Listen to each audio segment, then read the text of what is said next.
Hey, Douglas County, Shane here with the Roseburg Plug. And I'm Joe with the Roseburg Receiver. And today we're out in Sutherlin, Oregon at Lauren Young Field, where a dugout rebuild has just turned into something a lot bigger than just a construction project. Through the Made for Trades program, local students are getting hands-on experience in the trades while helping build something the community will use for years to come. This project is bringing together students, local businesses, and community organizations all working side by side out here on the field. And today marks the final day of the build. So we're going to take a look at what they've built and hear from the people that make it happen. Let's take a look. Beyond the build, there's a bigger goal: creating real pathways into the trades for young adults and students across Douglas County. To understand how the program came together, we spoke with Terry Brock, who helps lead Made for Trades. All right, so can you tell us who you are and how you are involved with this project? For sure. My name is Terry Brock. I'm the president of the Sutherlin Throwdown and the Made for Trades program. What is the Made for Trades and how did it come out of the Sutherlin Throwdown? The Made for Trades is actually a mentoring and a scholarship program that we put together so that we can help people get into a trade. Whether they know what they want to do or not, we try to give them an opportunity to get out, work with their hands, learn a little bit, learn if they like to work outside, if they like to work with their hands, if they like to do that kind of work. And then basically where it came from is we started Sutherlin Throwdown to bring people into the community. And then from there, we started offering scholarships. And then realizing after having a couple of Sutherlin Throwdowns that people didn't realize exactly what we were about. They didn't realize that we had a scholarship program and so on. So last year we kicked off Made for Trades and actually had a build on site, so that gave eyes on. People could come and see exactly what we do and so on. It gave our students an opportunity to learn some about building, and then also be able to show their skills off to the community. Out here on site, that mission is supported by a mix of local businesses and organizations, helping provide materials, resources, and guidance throughout the project. At the same time, students are gaining real-world experience, learning how to work, communicate, and problem-solve in a job site environment. Why does real-world experience matter before joining the workforce?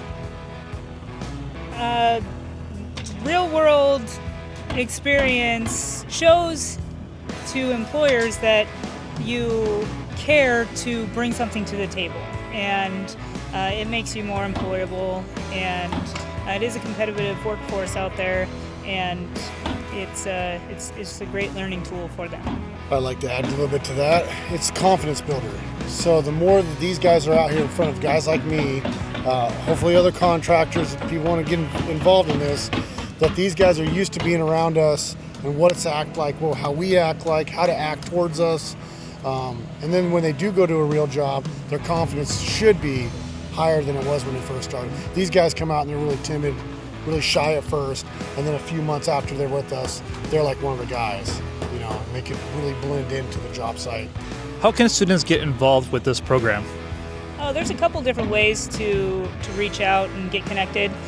One is to call Val directly. That's 541-784-6003. Or you can reach him by email. It's val@sutherlinthrowdown.org. Okay. And if you were hiring in the future, does experience like this matter?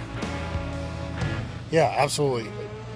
Us and L&M, culture matters a little bit more, and we do teach a little bit of that here while we're here. But having simple building practices, knowing how to pick up a hammer, knowing when to grab something to help people, dude, absolutely.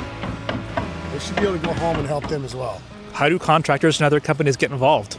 We are just about finished up with this project, but we have a couple things working out. So every Monday, first Monday of the month, we meet at the Sutherlin Community Center at 5:30, and that's where we can all brainstorm on the best ways to utilize all of our experiences.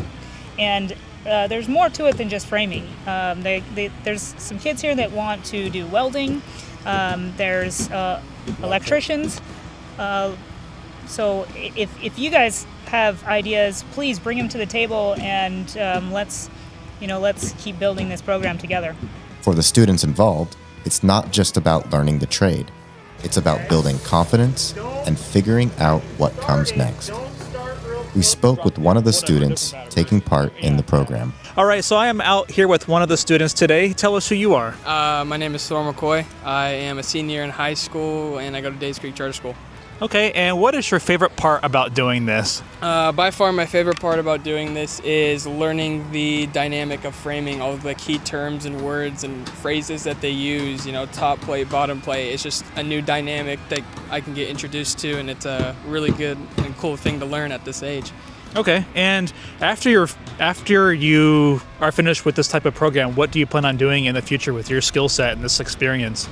My future plans after high school is going into an electrical apprenticeship and doing that for about 4 years, and later on becoming a journeyman and just getting that and knowing the electrical skills and terms and everything like the back of my hand. Why should other students consider being part of this program? Other students should consider being part of this program is because it looks really good on applications. It has a dated history of when we did stuff, and has pictures, of all the stuff that we've done, and it's a really good program. It gets your name out there, it gets people to know you.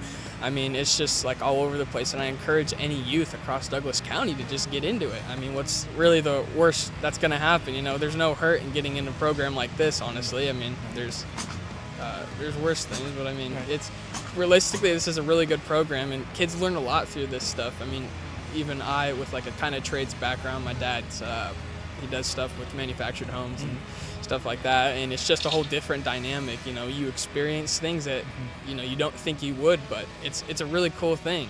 It's truly amazing. What's something that you've learned here that's really surprised you?